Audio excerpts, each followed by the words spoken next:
So as I begin wrapping up this gardening season, I'm forced to look at the things that I did good and the things that I didn't do so well, and kind of evaluate and see the areas that I could, improve in. And one of the things I want to do coming for this following year is make sure I have enough garlic and onions.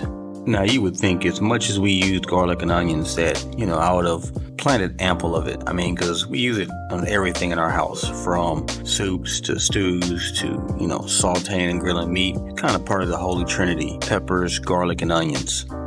However, this year, I want to make sure I had ample enough onions, garlics, and peppers. So right away, I went ahead and headed down to my local feed store because I usually have pretty good prices on garlic and onion bulbs. You can even get them from anywhere from a couple bucks for a batch. I also found out that Home Depot has been having a clearance sale on their bulbs, onion and garlic here lately. So you can, mosey on down there and get a pretty good deal.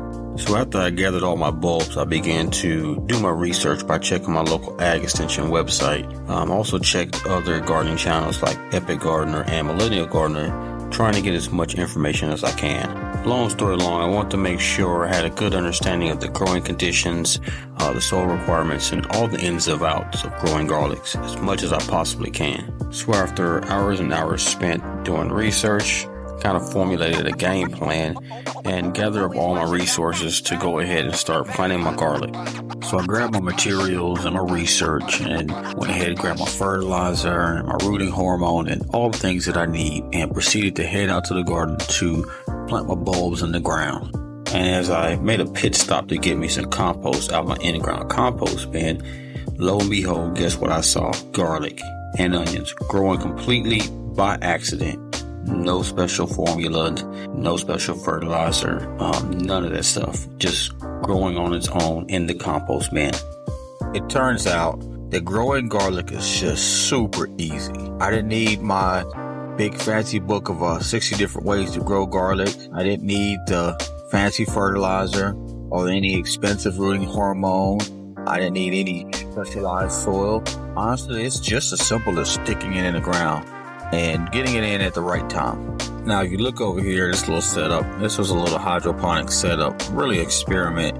I just stuck some garlic in little holes with some solution at the bottom. And overall, it did pretty good. Half of them sprouted, the other half didn't. That's only because I had to move it around because I was relocating. I also went ahead and put some garlic in some pots and little planters, and also some little DIY greenhouses, and getting all those garlic, shallots, leeks, getting all that rooted and ready to stick in the ground. I also went ahead and grabbed some different variety of garlic bulbs from the local grocery store, since it's so easy. And I just went ahead and planted some of the bulbs that I picked up from H-E-B and Walmart, just so I can have a little bit of a different variety of garlic. Now, here are what's formerly known as Zone 8, now Zone 8B, DFW area. Texas A&M and the Dallas Gardening School recommends putting the garlic in the ground about 4 to 6 weeks before, a good frost.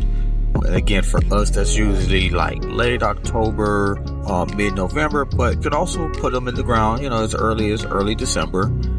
And so with that being said, all my garlic is now planted in the ground. Everything is looking good, and the only dilemma I have is actually remembering what is what. Guess I probably should have labeled it a little bit better, but sometimes you live and you learn. A wise man once told me, if you ain't messing nothing up, that means you ain't really trying. Gardening don't gotta be complicated or expensive. Just get out and grow something.